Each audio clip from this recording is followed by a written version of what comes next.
You see, women, by nature, are love itself. They embody it. But what we often miss is that love, in its truest form, isn't something you can possess or control. It's not something you demand. Love is like water. It flows. It adapts. It nourishes. And just as a river knows no bounds, love, too, must be free to move, to grow, and to inspire. But here's the paradox. While we crave love, we often seek to confine it, to mold it into shapes that fit our expectations, our desires, our insecurities. And when we do that, we forget the essence of love itself. So, the woman, the feminine energy, is a reminder, a living embodiment of this truth. Love isn't an object or a goal, it's a way of being. And when you understand that, you don't hold love. You flow with it, not you, as you imagine yourself and as you ordinarily censor yourself to be, but what is really and truly you at a much deeper level. But you see, when we use the word game or play in English, we usually tend to mean something trivial. We divide life very strictly into play and work. Other cultures don't do this. And that's one of the awful, shattering features of our culture, this division of play and work. Most people are working at tasks they hate, just to make enough money to stop doing it and play. This is perfectly ridiculous. Nobody needs to do that. What do you get with work done in this way, heartlessly, without joy? Money. And what can you do with it? Supposing you earn time to spare and money to spend, what is there to buy? The answer is, other fake, joyless products made by people who also hate their work. There's a certain phoniness, a lack of essential quality in almost all the work we perform. Why? Because the work isn't done for the work itself, it's done for money. And play? It's considered separate from work. Work is serious, play is not. In fact, we have a strange incapacity to truly play because we often approach play with an ulterior motive. We think play is good for you. And so, we do everything because it's good for us. We judge the physical world not with our senses but in theory. We believe the proof of the pudding isn't in the eating, it's in the chemical analysis. Take college cafeterias, for instance. It's often my fate to take lunch in them, and I wonder, what must be happening to the intellectual life of the nation as a result of the food served there? Professors, graduate students, and undergrads all eating this kind of stuff, it must be catastrophic. Everywhere I go, it's the same fare, a so-called salad, a piece of wretched iceberg lettuce with a dollop of cottage cheese and a wedge of pineapple on top. Then there's the beef, slices tormented for hours in an electronic purgatory, sloshed over with a rubber-coated gravy made of watery paste and bouillon cubes. Vegetables? Repeatedly boiled carrots and corn, sterilized because that's important. And dessert? A pie, a slab of beige goo with a crust like reconstituted cardboard, topped with sweetened shaving cream squirted from an aerosol can. This food has been analyzed by dietitians and departments of home economics and is found to contain the right amount of calories, proteins, carbohydrates, and vitamins. Yet, it's utterly miserable. This is a result of academic politics, a feud between departments.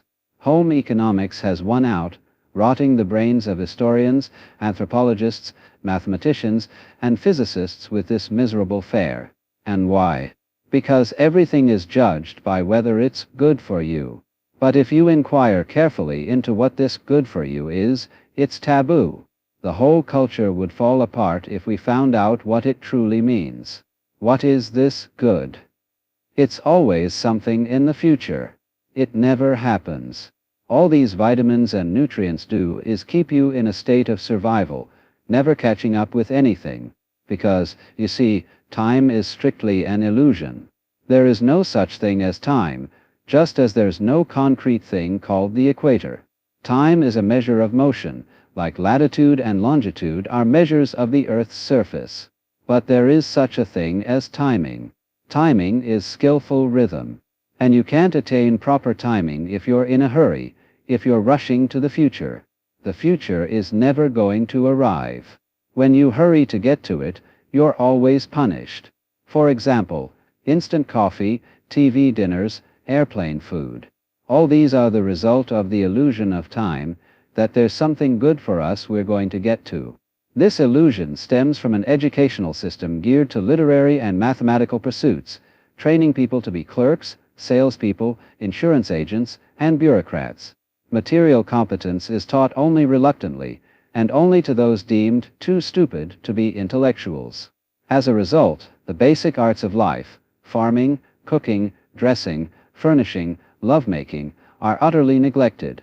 There's no sophisticated training in these areas for the average person. And so, there's nothing on which to spend the time we save and the money we earn, except trash. Fake cards, pasteboard houses, styrofoam bread, vitamin-enriched, of course. All this because we've fallen for the illusion of time. What's necessary for a cultivated society is devotion to the present, the material world, not the theoretical. In Sanskrit, the word Maya has a double meaning. In one sense, it refers to the physical world, a marvelous work of art. But in another sense, it means measurement, all the ways we divide and categorize the physical world. Time is Maya. The future is Maya. And because of this illusion, we don't value play. We play to refresh ourselves for work. But that's not real play. Play is true absorption in the delight of the moment. Like dancing. You don't dance because it's good for you. You dance because you're happy. But we have an odd incapacity for happiness. We're happier expecting good things to happen than when they're actually happening. And so, we say of a thing that we consider bad, it has no future. Well, nothing has a future. There isn't a future. There's always a present, and one has to understand this as a kind of basic approach. This way, one can also use the word play or game in a sense that is not trivial. We don't think, for example, that when we hear a performance of a Bach cantata, or better yet, a purely non-symbolic thing like a fugue, we don't think that's trivial. We don't think it's trivial to play the organ in church. We do not think that the plays of Shakespeare are trivial. They're plays. Play, you see, in the sense that I'm using it, is a musical thing. It is a dance. It is an expression of delight, in the sense of Blake saying, energy is eternal delight. For example, consider the art of Islam, the arabesque. These aren't pictures of anything. They're just fantastically intricate, beautifully colorful designs. They are play. And, according to this thesis, the universe is just like that. It is a very, very elaborate play system. The fundamental elements of this play, the Chinese call yang and yin. Yang means the positive, and yin the negative. Yang refers to the south side of a mountain, which is in the sun, and yin to the north side, which is in the shade. Yang refers to the north bank of a river, which is in the sun, and yin to the south bank of the river, which is in the shade. Symbolically or prototypically, yang is male and yin is female.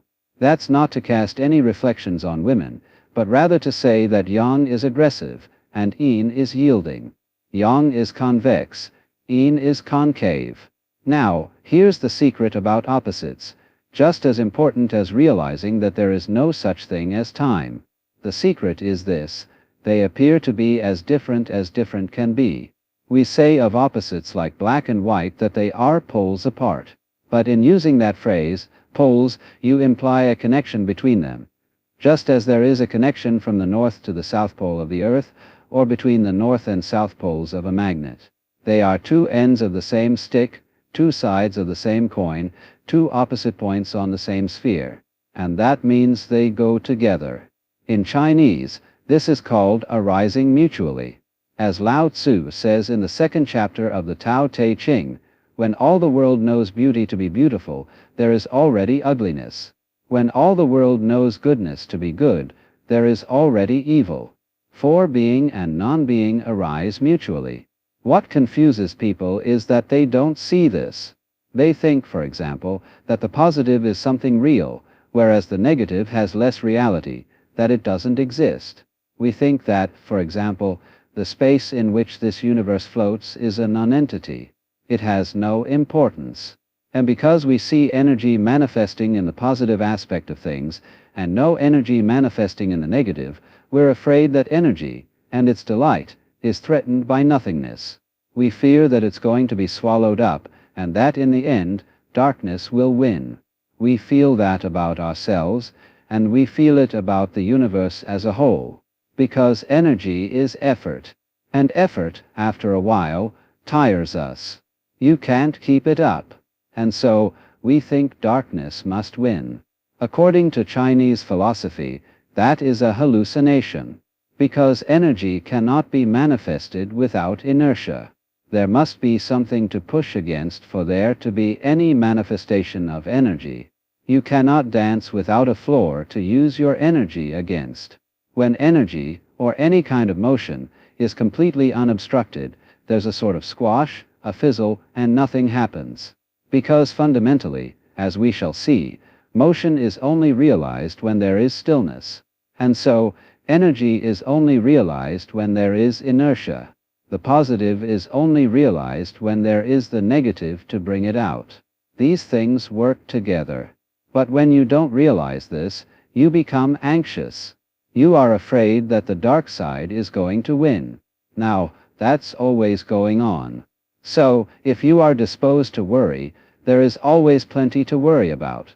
You make plenty of money and have no troubles about that, and then you start wondering if you're going to get a disease. The doctor says, no, it's all right. Nothing wrong with you. Then you wonder if you're going to get into an accident. You take precautions, and then you wonder if there's going to be a political revolution or whether your house is going to be robbed. There's always something. So, this kind of worrying is a completely useless pursuit.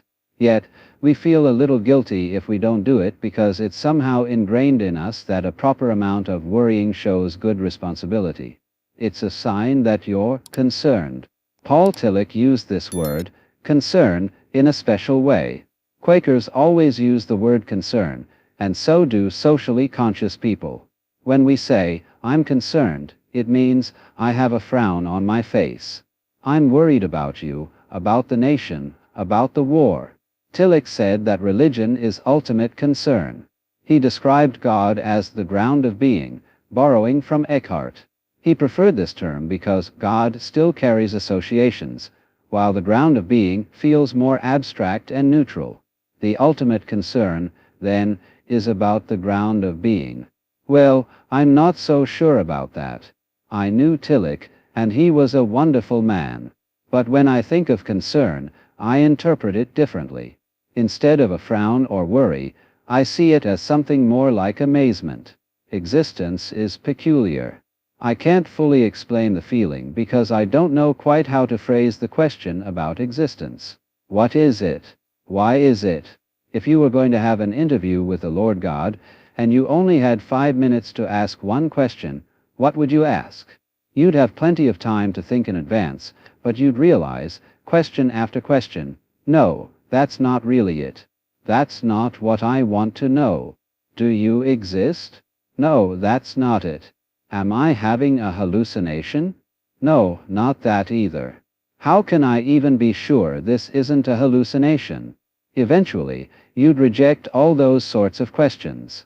When you come down to it, you don't know what to ask. There's a questioning in your mind, but it's not clear or precise. It's more like marveling at the fact that anything exists at all. It's amazing. It's a miracle. It reminds me of a friend who visited a Zen master. After much effort to arrange the meeting and an interpreter, he finally sat down with the master. But when the moment came, he said, now that I'm here, I don't know what to ask. I just feel like laughing.